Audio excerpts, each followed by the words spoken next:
아멘. 오늘 우리에게 주시는 말씀 누가복음 9장 61절 62절 말씀입니다. 누가복음 9장 61 62절 신약성경 109페이지입니다. 109페이지 누가복음 9장 61절 62절 말씀입니다.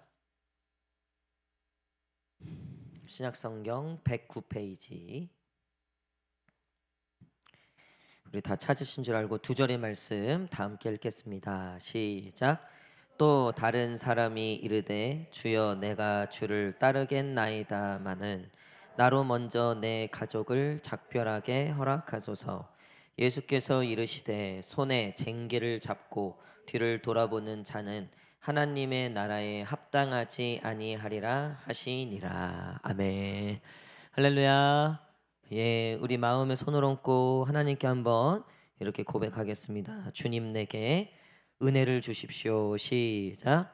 주님 내게 은혜를 주십시오. 우리 한 번 더 주님 내게 복을 주소서. 시작. 주님 내게 복을 주소서. 아멘. 우리 앞뒤 좌우 손님들 한번 바라보시면서 또 이렇게 인사하겠습니다. 하나님께서 억수로 복을 주실 겁니다. 시작. 아멘. 요즘에 그런 확신이 들어요. 하나님이 우리 교회를 축복하시고 우리 성도님들 한 분 한 분을 축복하실 거라는 확신이 듭니다. 여러분 정말 하나님께 기도하시고 믿음으로 그 복들을 다 취하시기를 축복합니다. 오늘 철로역정 네 번째인데요. 처음 만나는 시험들이란 제목으로 같이 나누도록 하겠습니다. 예수님을 믿고 신앙생활을 하면 반드시 찾아오는 게 시험이라는 거예요. 여러분 시험이 왜 우리에게 중요한가?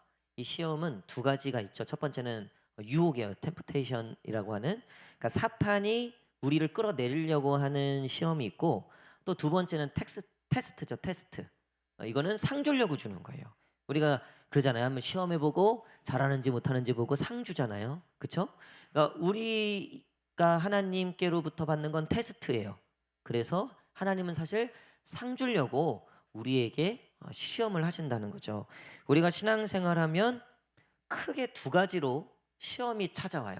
첫 번째는 뭐냐면 이제 가족인데요. 이 철로역정의 저자는 그 첫 번째 시험을 가족이라고 하고 있어요. 이게 상징하는 거예요. 상징하는 건데 뭐냐면 이제 이 크리스찬이 이 순례자가 멸망의 도시를 떠나 이제 복음으로 나가려고 하잖아요. 그래서 죄의 짐을 메고 이제 순례길을 떠나는데 저 뒤에서 울면서 부르짖는 아내와 아이들의 목소리가 들리는 거예요. 아빠 가지 말라고, 여보 가지 말라고, 우리랑 여기서 그냥 계속 살자고. 멸망의 도시에 있는 가족들의 울음소리가 들리는 거예요. 그리고 아빠 보고 이제 남편 못 가게 하는 거죠. 거기에 대해서 이 청로역정에 보면 귀를 막고 뒤로 돌아보지 않고 그 천성을 향해 걸어갔다라고 되어 있어요. 마태복음 10장 37절에 보니까 아버지나 어머니를 나보다 더 사랑하고 아들이나 딸을 나보다 더 사랑하는 자는 내게 합당하지 않다.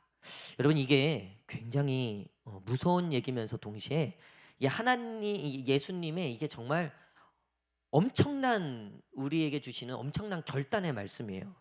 여러분 우리가 가족까지 포기할 만한 일들이 뭐가 있을까요?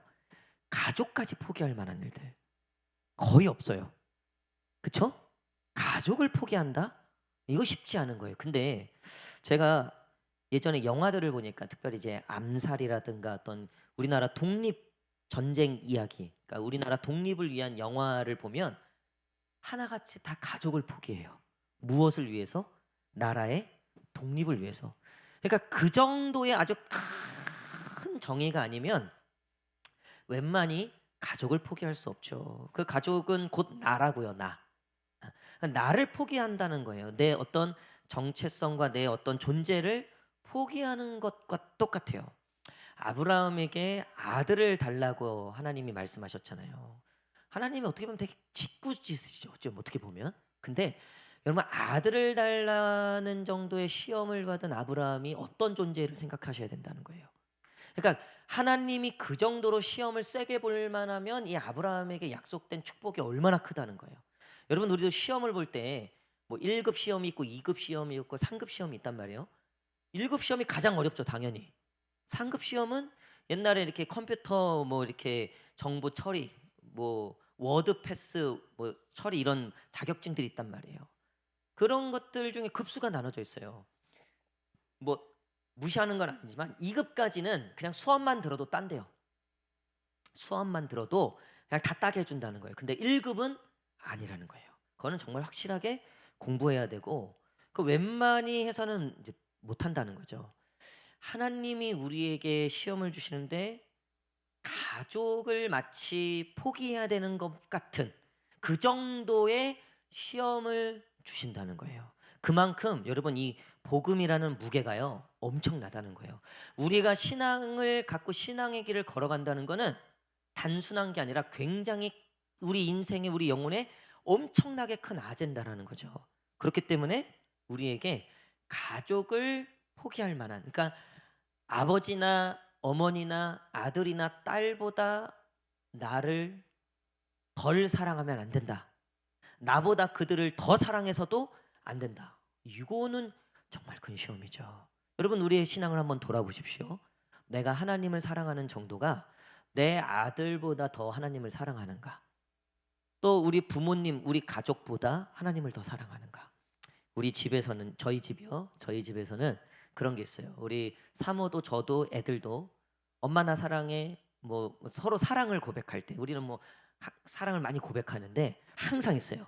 수아야, 지아야, 아빠는 하나님, 예수님, 성령님 다음으로 수아, 지아를 사랑해. 제가 사모한테 연애하면서 지금까지 단 한 번도 이거를 바로 당신 사랑해 얘기한 적이 없어요. 항상 아니 물론 그렇다고 이제 그 저기 뭐 늘 그 중요한 상황에서도 뭐 결혼식 할 때도 서로 사랑하십니까 할 때 하나님, 예수님, 성령님 다음을 이렇게는 안 하죠. 이렇게는 안 해요. 이렇게는 안 하는데 항상 이건 우리 집에 모든 것의 기초예요. 애들도 그렇게 항상 가르쳐요. 수아야, 지아야, 아빠 당연히 수아, 지아 사랑하지. 누구보다도 더 사랑하지.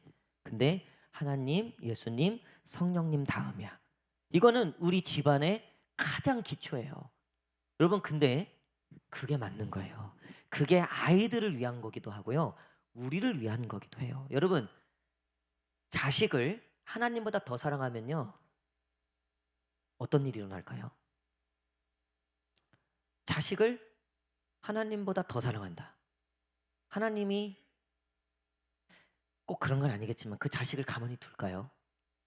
하나님이 그 상황을 가만히 냅둘까요? 우리에게 믿음의 첫 번째 찾아오는 시험은요. 나를 내려놓는 거예요. 나를 내려놓지 못하면 이 믿음의 길을 시작부터 가기가 어렵다는 거죠. 우리 그 홍종열 권사님이 예전에 그 식사하고 오면서 이런저런 얘기를 하시는데 그 손주가 있잖아요. 손주 예나 예지 현이 있잖아요. 근데 권사님이 꼭 예나 예지 현이한테 이렇게 얘기한다는 거예요. 미안해 나는 니들이 처음이 아니야. 미안해 나는 예수님밖에 없어. 예수님이 처음이야. 미안해. 미안해 니들이 뭐라고 해도 어쩔 수 없어. 할미는 예수님이 무조건 처음이야. 예수님이 제일 사랑해.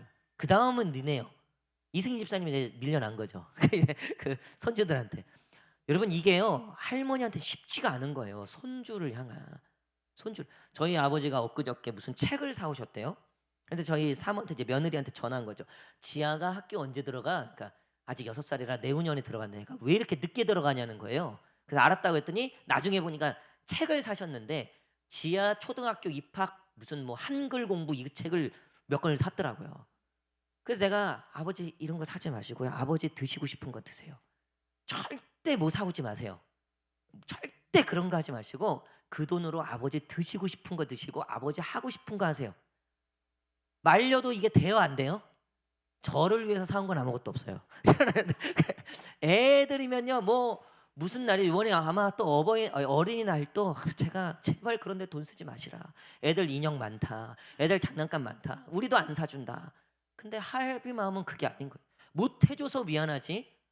그냥 다 주고 싶은 거죠. 그렇죠? 근데 예수님보다는 아니다. 믿음보다는 아니다. 여러분 이 고백이요 쉽지가 않은 거예요. 여러분 나에게 가장 소중한 것을 내려놓는다는 거. 그러니까 쟁기를 잡은 자가 뒤를 돌아보지 않듯 우리가 하나님을 믿기로 한 그 무게가 어느 정도냐면요, 이 정도라는 거예요. 근데 그 무게가 큰 이유는 그만큼 우리에게 주어지는 시험에 대한 상이 엄청나다는 거죠. 여러분, 그것은 구원이고요, 또 하나님께서 우리에게 베푸시는 그 구원의 선물들이라는 거예요. 여러분, 우리가 이 땅에서 하나님께 복을 받길 원하죠. 여러분, 제가 진짜 교회와 성도님들을 위해서 기도할 때 그런 확신이 있어요. 여러분, 정말 기도 정말 열심히 하세요. 여러분, 기도의 자리 꼭 지키세요. 하나님이 정말 복 주십니다. 하나님이 상상도 못할 하나님의 엄청난 은혜를 베풀어 주실 줄 믿습니다. 아니, 여러분, 기도도 안 하고 예배도 빠지고 뭐 말씀도 제대로 안 보고 하나님이 주고 싶어도 줄 수가 없는 거예요. 아이, 목사님 너무 율법적인 거 아닙니까? 에이, 목사님 너무 뭐 종교적인 거 아닙니까? 여러분, 율법적이고 종교적인 게 아니고요, 하나님을 사랑하면 하나님께서 그 복을 받을 만한 그릇으로 만들어 가신다 그랬잖아요. 그러니까 이미 내가 기도하고 있다는 건 내가 복 받을 그릇이 되고 있다는 증거예요. 내가 기도 안 하고 있다는 건 내가 복 받을 그릇이 안 만들어지고 있다는 증거라는 거예요. 그런 의미에서 여러분, 예배 열심히 드리시기를 축복합니다. 자, 우리 한번 따라하겠습니다. 매일 저녁 8시, 수요일은 7시 반, 금요일은 저녁 8시, 주일은 오전 11시, 오후 2시. 이거 다 뭐예요? 이거 복 받는 시간이에요. 할렐루야. 로또 시간 거기 기다렸다가 번호 맞추지 말고 계시고, 이 시간을 알람 맞춰놓고 이 시간을 요즘에 그 알리익스프레스라는 그 쇼핑 앱이 있어요. 저도 거기를 이제 이용을 하는데 오전 10시, 밤 10시마다 엄청 세일을 하는 거예요. 근데 선착순이야. 그리고 오렌지 막 한 박스가 1,000원이에요. 1,000원. 엄청나잖아요. 우리 마침 딱 김치가 떨어졌는데 김치 이거 겉절이 2kg를 한국산 국산인데 보니까 18,000원, 2만 원이에요. 근데 이거를 4,000원에 팔겠다는 거예요. 욕심이 나요, 안 나요? 근데 오전 10시에 이제 선착순으로 들어갔는데 이게 한두 명이겠냐고요. 1초면 다 끝난대요. 제가 알람을 맞춰놨잖아요. 9시 58분에 알람을 맞춰놓고 딱 지하 데려다주고 딱 그 시간대요. 알람을 맞춰놓고 삐용삐용 울리는데 했을까요, 안 했을까요? 여러분, 제가 2번이나 성공했어요. 할렐루야. 제가 그걸 하면서도 야, 내가 우리 살림의 보탬이 돼서 하긴 하는데, 여러분, 예배 시간 알람 맞춰 놓으셔야 돼요. 할렐루야. 우리에게 그 정도의 정신이 있어야, 알람이라도 맞춰놔야지 그 복을 받듯이, 우리가 예배 시간, 하나님 만나는 시간 알람 걸어놔야죠. 딴 건 다 몰라도 이 알람은 무시하면 안 돼. 그래서 제가 알람 앱을 하나 다운받았는데, 이거는요, 그 알람이 울리는데 보통은 알람 그냥 끄면 꺼지잖아요. 이 앱은요, 문제를 5개를 맞춰야지 꺼져요. 안 꺼져. 그 전까지 안 꺼져. 핸드폰을 꺼야지, 아예 전원을 꺼야지 꺼져. 이야, 그딴 걸 만들어 놨더라. 근데 이게요, 제가 보니까요, 안 일어날 수가 없어요, 그 앱은. 왜냐면 일어나자마자 우리 보통 끄고 또 자잖아요. 근데 이건 꺼지려면 문제를 5개를 맞춰야 돼요. 처음에는 1 더하기 1 뭐 이런 건데 나중에는 막 곱셈 나오고 나눗셈 나오니까 정신이 안 깰 수가 없어요. 궁금하시면 그 미 알람인가 알람인가 뭐 그런 앱이에요. 요즘 세상 사람들이 이런 앱까지 만들어 놓고 있어요. 왜요? 열심히 살려고, 복 받으려고, 잘 되려고, 기회 놓치지 않으려고. 그렇다고요. 아니, 썩어지고 없어질 것들에 대해서도 알람을 수십 개씩 맞춰놓고 그렇게 살고 있는데 영적인 알람은 다 꺼버렸어. 수요일인지도 몰라. 어느새 돌아보니까 주일이야, 주일. 아침에 이렇게 깜짝 놀래갖고 그냥 먼지 덮인 성경책 들고 나오는 거죠. 아니, 무슨 복을 받겠냐는 거예요. 무슨 복을. 뭘 기대하겠냐는 거예요. 제가 확신이 들어오니까 간절해지더라고요, 여러분. 난 우리 성도들이 놓치는 게 너무 안타까운 거예요. 너무 안타까워. 나 금요일 나 앞에 딱 서면 왜 누가 안 보이지? 누구 와야 되나? 그 집안은 와야 되는데. 그렇게 힘들다고 하면서 얼마 전에 청년부 리더십 보고서에 어떤 한 청년의 기도 제목이 써져 있는데 인생에 대해 진지하게 고민을 시작했습니다. 뭐 있다고 얘기가 써 있더라고요. 인생에 대해서 고민을 한다고. 여러분 고민 개뿔도 안 해요. 왠 줄 알아요? 뭐 보면 아는 줄 알아요? 기도하러 안 와요. 지가 진짜 인생에 중요한 고민을 한다 그러면 기도하러 와야죠. 그거 다 그냥 뭐 조금 뭐 기쁘지 않은 일 때문에 그런 거고 뭐 조금 못 얻었다고 그러는 거지. 정작 인생의 가장 중요한 문제. 지금 이 순례자가 가족까지도 돌아보지 않고 갈 만큼 중요한 문제였다는 거예요. 이거는 어떻게 뒤로 돌이킬지 못하는 문제였다는 거예요. 그런 인생의 아젠다였다는 거예요. 그거를 못 발견하니까 알람을 안 맞춰 놓는 거예요. 그거를 모르고 여전히 다른 게 중요하다 보니까 뒤돌아가는 거예요. 여러분, 이 첫 번째 시험이요 이렇게 무겁다고요. 근데 왜 무겁냐? 그만큼의 엄청난 하나님의 귀한 것들이 예비되어 있기 때문에 그래요. 여러분, 믿고 하시면 하나님께서 열어주실 줄 믿습니다. 우리가 목요일마다 땅 밟기예요. 제가 이 땅 밟기 기도회를 처음에 하나님께서 마음을 주셔서 했는데 순종하긴 했는데 구체적으로 이거를 왜 시키는지에 대해서 제가 완벽하게 이게 정리가 안 되는 거예요. 근데 이제 하나님이 계속 마음을 주셔서 하긴 했어요. 야, 하나님께서 이 땅 밟기 기도회 가운데 그 내가 밟는 땅을 다 주겠다. 뭐 이런 보통 이런 말씀드리잖아요. 여러분 제가 이 여호수아 말씀을 하면서 이 땅 밟기 기도에 대한 확신이 생겼어요. 아, 열쇠 바퀴. 그러니까 40년을 그러니까 우리는 어차피요 매일 땅을 밟고 무언가를 열심히 살아요. 열심히 사는데 여러분 하나님이 중심이 없고 하나님이 우선되지 않는 모든 걸음들은요 40년 광야 방향하는 거랑 똑같아요. 여러분, 교회 열심히 다녀보세요. 그래도 기도 안 하고 말씀 안 보고 예배 안 드리면요 돌기는 돌아 열심히 돌아요. 열심히 밟아요. 근데 제자리야. 집안이 제자리야. 맨날 자식들도 맨날 제자리야. 맨날 고문양 맨날 그거예요. 왜 내 인생은 바뀌질 않지? 왜 하나님이 내 삶에 왜 이 변화를 주시지 않지? 왜 나는 새로운 삶이 열리지 않을까? 여러분 그 광야 돌고 있어서 그래. 광야. 예배도 없고 말씀도 없고 기도도 없고. 여러분 근데 오늘 우리가 말씀 받고 다음 주에도 여리고를 한 번 더 볼 텐데요. 예배가 회복되고 그 이스라엘 백성들이 그 예배를 드리는 그 7일의 발걸음으로 모세도 해내지 못했던 그 여리고가 모든 강했던 민족들도 점령하지 못했던 그 여리고가 무너지는 역사가 있는 줄 믿습니다. 제가 이번 주 목요일부터 저는 우리 성도님들이 이제 구역 나눠서 돌면서 기도하는데 저는 이번 주부터 이 교회 여기를 열세 바퀴 돌기로 작정했어요. 왜일까요? 왜일까요? 아, 교회의 여리고들이 다 무너지라고. 모든 문제들과 어려움들과 걱정들과 아니 요번에 이제 차량을 구매했잖아요.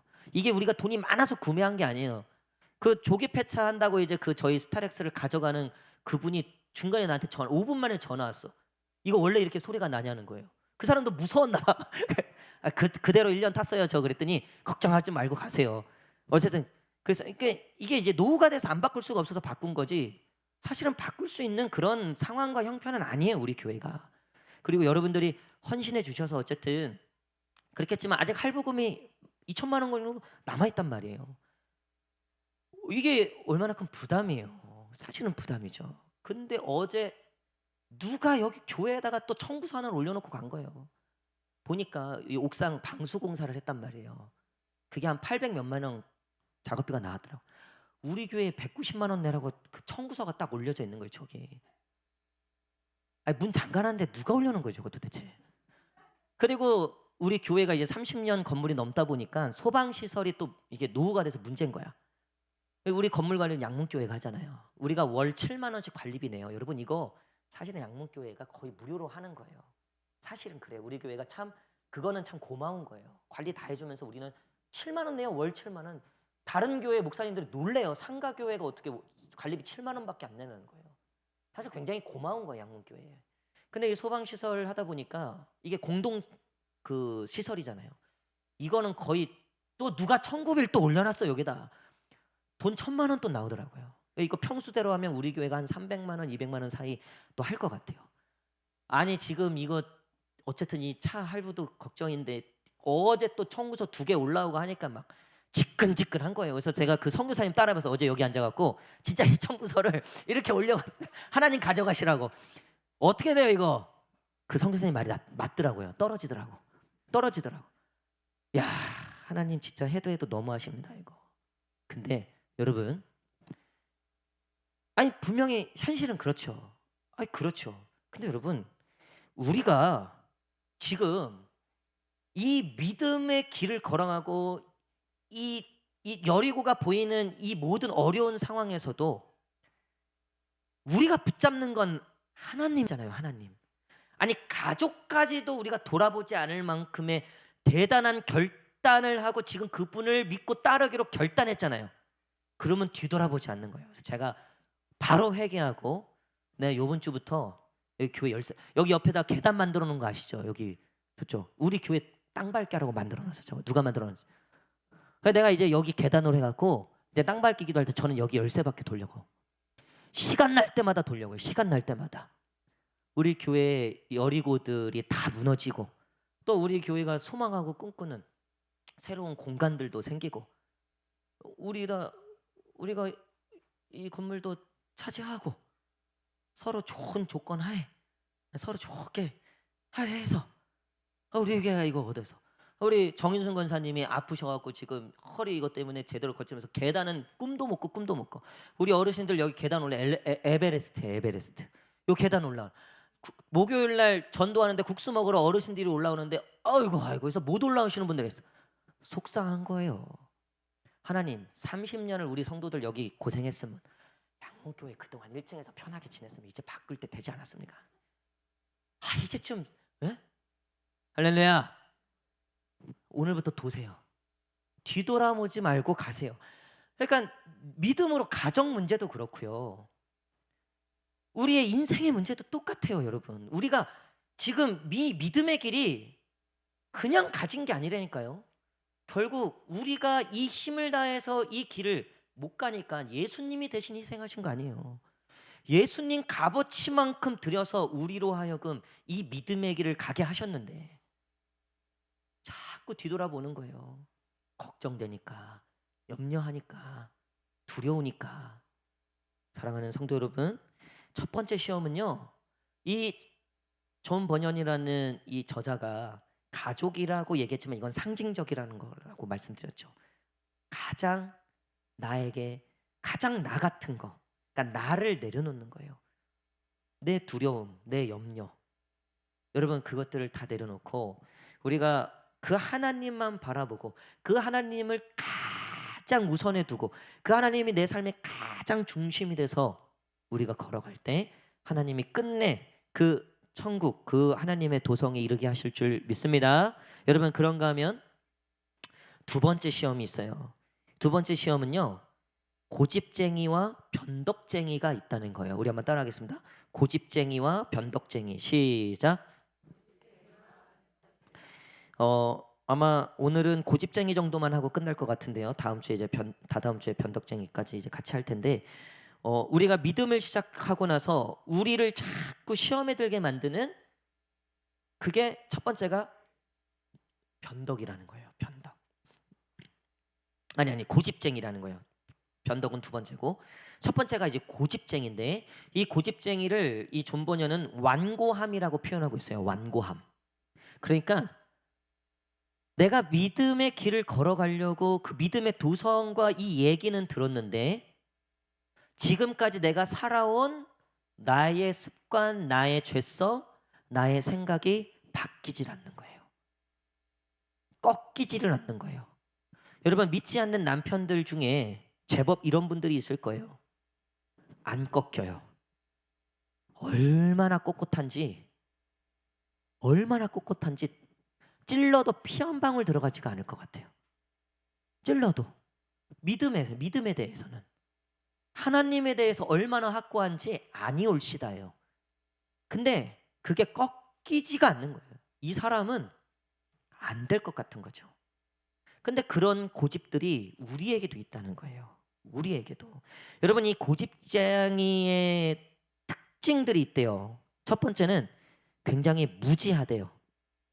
그러니까 사실 아무것도 모르는데 무식하며 용감하다고, 하나님의 나라를 본 적도 없고 하나님을 경험한 적도 없으면서 부인하더라는 거예요. 마치 세상을 다 아는 것처럼 살아간다는 거예요. 굉장히 무지하다는 거예요. 여러분, 우리나라 석학 중에 석학이었던 이어령 박사님, 지금 돌아가셨죠. 이어령 박사님이 우리나라의 뭐 석학 중에 석학이죠. 얼마나 똑똑한 분이에요. 근데 그분이 연세가 드실수록 자기가 더 배워야 되겠다는 생각이 들었다는 거예요. 자기가 점점 더 모르겠다라는 생각이 들더라는 거예요. 여러분, 그게 진짜 배운 사람의 모습이에요. 책 한 권 읽은 사람이 제일 무섭다 그러잖아요. 그렇죠? 나 잘났다고 얘기하는데요, 그 고집을 꺾지를 못하는 거예요.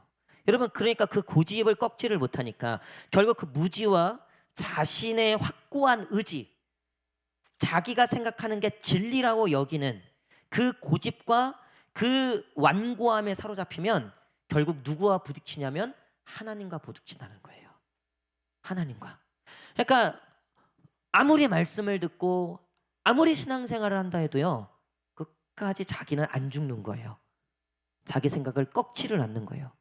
그러니 자기가 이해되는 건 순종하지만 이해되지 않으면 순종하지 않는 거죠.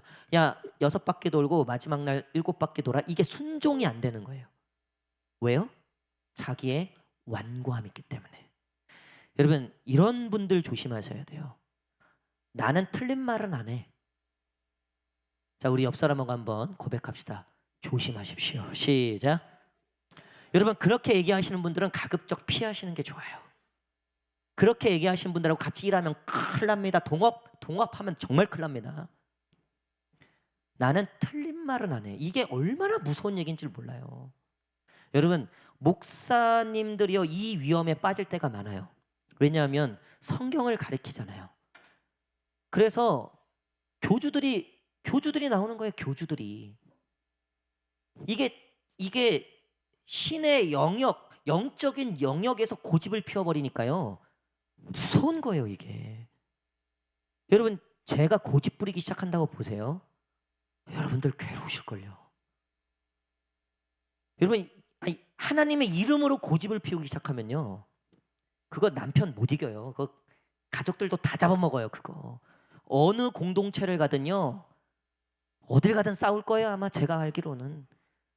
응? 어딜 가든 그냥 다 잡아먹을 거예요. 아마 다 마음에 안 들어. 다 마음에 안 들어. 어딜 가든 다 마음에 드는 게 하나도 없어요. 왜요? 자기 고집 때문에 그래요. 여러분, 성령 받잖아요. 이 순례자가 성령 받고, 그러니까 하나님의 이 믿음을 발견하고 뭘 제일 처음 발견했어요? 자기의 죄를 발견했잖아요. 자기의 죄짐을, 내가 얼마나 죄인인지를. 오죽하면 그 멸망의 도시를 떠나려고 그래요. 오죽하면 이러다 내가 죽겠다. 여러분, 진짜 거듭나고 진짜 성령 받고 진짜 예수님을 만나고 진짜 믿음의 길을 들어선 사람들은요, 우리 한번 따라하겠습니다. 다 내 탓이요. 시작. 여러분, 다 내 탓이에요. 예수님 만나기 전까지는요, 다 남 탓이에요. 남편 잘못 만난 거고, 자식이 내 말대로 안 한 거고, 부모 잘못 만난 거고, 다 틀린 거고, 내 말대로 했으면 다 잘 됐을 텐데, 이 생각에 사로잡혀서 맨날 억울해. 맨날 억울한 밖에 없으니까 만나는 사람 붙잡고 억울한 얘기만 하는 거예요. 만나는 사람 붙잡고 딱 남 탓만 하는 거예요. 자기는 옳은데, 나는 다 맞는데, 나는 틀린 게 없는데. 제가 가끔 그리스도인인데도 그런 분들을 봐요. 여러분, 그런 분들은요, 냅둬야 돼요. 그거 고치려고 하면요, 싸워요. 못 이겨요.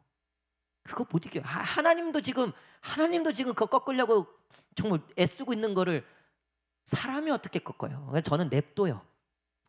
하나님이 하셔야지. 그거 말 안 들어요. 그렇게 살아왔는데 그걸 어떻게 고쳐요? 그거 못 고치는 거예요. 여러분, 믿지 않는 남편이 예수 안 믿는 거 어쩌면 당연한 거예요. 그거 하나님이 하셔야 돼요. 오늘부터 더 하나님께 맡기시기를 축복합니다. 하나님이 그러잖아요. 내일 일은 언제 염려하라? 내일 염려하라. 근데 제가 보니까요, 여러분, 고집쟁이들은요 내일 일까지 오늘 걱정해요. 왠지 아세요? 내 생각대로 안 되면 안 되니까, 내 뜻대로 안 되면 안 되니까. 그러니까 내일까지 또 가져와서 오늘 걱정하고 앉아있다고요. 기도 안 하죠. 왜? 기도했다 하면 하나님이 자꾸 너 용서해라 해라. 아니요, 저 복수. 이 복수가 가득 차 있는데 무슨 기도 안 하죠. 싫죠. 말씀 안 펴요. 싫어요. 자기가 생각한 거랑 너무 달라. 믿음이 너무 다른 거야. 이 고집쟁이가요, 오히려 이 크리스찬을 다시 멸망의 도시로 데려오려고 온갖 감언이설부터 해서 온갖 얘기를 다 하는 거예요. 여러분, 우리의 옛 자아가, 아직도 죽지 않은 나의 완고함이 나를 자꾸 옛사람으로 끌어가려는 거예요. 이때 크리스찬이 단호하게 거절해요. 이 고집쟁이가 어떻게 되냐면, 지풀에 죽어서 에이 그럼 말아 이러고 멸망의 도시로 돌아가요. 여러분, 여기서 주는 인사이트가 있어요. 여러분, 거절하면요, 끊어버리면 끊어지는 줄 믿습니다. 내가 지금까지 이렇게 살았는데 목사님, 이제 저는 나이도 있고 그냥 대충 살렵니다. 적당히 살렵니다. 여러분, 아니에요. 끊어져요. 사람이 변화되고 바뀌어요. 아까 말씀드렸던 이어령 교수님, 느지막이 예수님 믿었어요. 사람이 완전히 바뀌는 거예요. 자기가 지금까지 신봉하고 믿었던 자기의 철학과 자신의 이 확신이 바뀌는 거예요. 그래서 그 유명한 책 지성에서 영성으로 라는 책이 있잖아요. 최고의 지성을 추구하던 그가 하나님을 만나고 영안이 떠지고 하나님의 그 영원한 그 천국의 도성을 보니까 사람이 변하는 거예요. 세상 말에 이런 말 있잖아요. 변하면 죽는다. 사람이 쉽게 변하면 죽는다. 그런 농담조의 말이 있더라고요. 그러니까 안 변한다는 얘기죠. 여러분, 근데 예수님 믿으면 변화되는 줄 믿습니다. 여러분, 이 고집쟁이의 특징은요, 화를 잘 난대요. 화를. 그냥 누가 이게 틀린 말하거나 좀 이렇게 뭐 지적하거나 뭐 그러면 자신의 생각과 맞지 않으면 화부터 내고 상대를 비난하기에 빠르다는 거예요. 그게 자기 고집이 가득 찬 사람의 특징이라는 거예요. 제가 교제하는 그 목사님들 중에도 보면 화를 잘 내는 분들이 있어요. 아니, 이제 연세가 60이 다 돼 가시는데도요, 그걸 못 고치는 거예요. 그러니까 운동하다가도 왜 이렇게 테니스 보면 이제 선이 있잖아요. 그럼 그 선이 공에 그 선이 맞았냐, 그러니까 아웃이냐 인이냐. 그 공이 너무 빠르니까 어떤 사람은 그 아웃으로 보고 어떤 사람은 인으로 본단 말이에요. 이야, 나이 60대에서 목사님이 싸우고 앉아 있더라고 보니까. 그걸 싸우고 앉아 있더라고요. 아니, 목회자 대회인데, 목회자 테니스 대회는 뭐예요? 목회자들만 모여 있잖아요. 이야, 근데 싸우기 시작하는데요, 무섭더라고요. 도대체 예수를 어떻게 믿은 거야? 노예 체육대회 하는데요, 축구였어요. 축구. 선에 이게 나갔냐 안 나갔냐 이거 가지고 싸우는데, 우와, 저는 다시는 그다음부터 체육대회 안 가요. 저도 이제 축구 선수로 출전해 갖고 하는데, 와, 쌍욕이 나오는데요. 내가 소문만 들었지. 옛날에 뭐 부목사 때 얘기만 들었지 실제로 가보니까, 와, 나 진짜 깜짝 놀랐어요. 그리고 그분이 이번 주에도 단에 섰을 거 아니에요. 제가 뭐 잘났다고 하는 얘기 아니에요. 저도 부족해요. 부족한데 여러분, 그런 모습들이 여전히 자기가 안 죽어서 그렇다는 거예요. 안 죽어서. 여러분, 자녀들에게 쉽게 분노하고, 남편, 아내, 뭐 가족들, 뭐 공동체 사람들, 뭐 회사든 어디든 막 쉽게 이렇게 분노하고 막 그런 거 있잖아요. 여러분, 그거 진짜 치유 받으셔야 되는 거예요. 여러분 예수 안에 그것들이 다 해결되는 줄 믿습니다. 여러분 내가 죽지 않아서 그렇다는 거예요. 내 의의가 내가 남아 있어서. 이 고집쟁이가요 크리스한테 화내는 거예요. 막 화내는 거예요. 그러니까 이 크리스찬도 어쨌든 좀 당황하고 내가 좀 틀렸나 뭐 이럴 수 있겠죠. 뒤를 돌아보질 않는 거예요 크리스찬이. 그러니까 얘가 지풀에 죽어서 돌아가요. 여러분 우리의 고집이라고 하는 거는요 우리가 거기에 마음을 줘서 커지는 거지, 우리가 고집 부릴 때 내가 내 고집에 마음을 주지 않으면 여러분 그거 끊어질 수 있어요. 오늘부터 해보세요. 오늘부터 그러도록 애쓰셔야 돼요. 자꾸 내 생각, 내 옛사람이 자꾸 나를 불러 이렇게 톡톡 건드려요. 야 나 여기 있어. 야 나 여기 있어. 야 나 여기 있어. 이렇다고요. 여러분 뒤돌아보지 마세요. 우리 한번 따라하겠습니다. 나는 죽고 예수로 산다. 시작. 오늘부터 나는 윤예수다.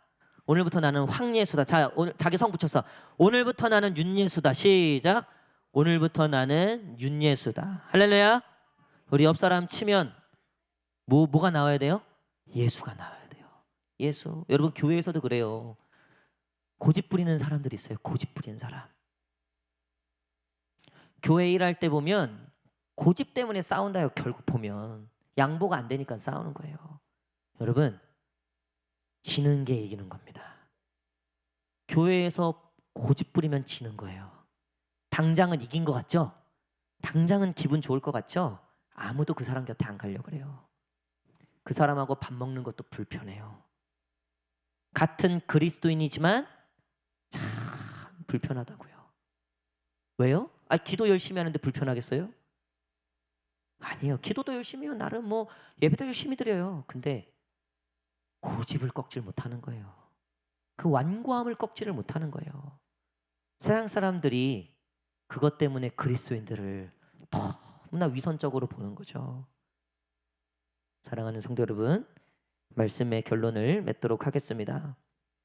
우리가 이 믿음의 길을 걸어갈 때 처음 당하는 시험이 이 테스트가 가족 그리고 고집쟁이와 변덕쟁이. 변덕쟁이는 우리가 다음 시간에 살펴보는데요.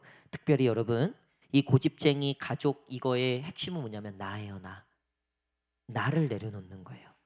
내가 죽어야 하는 거예요.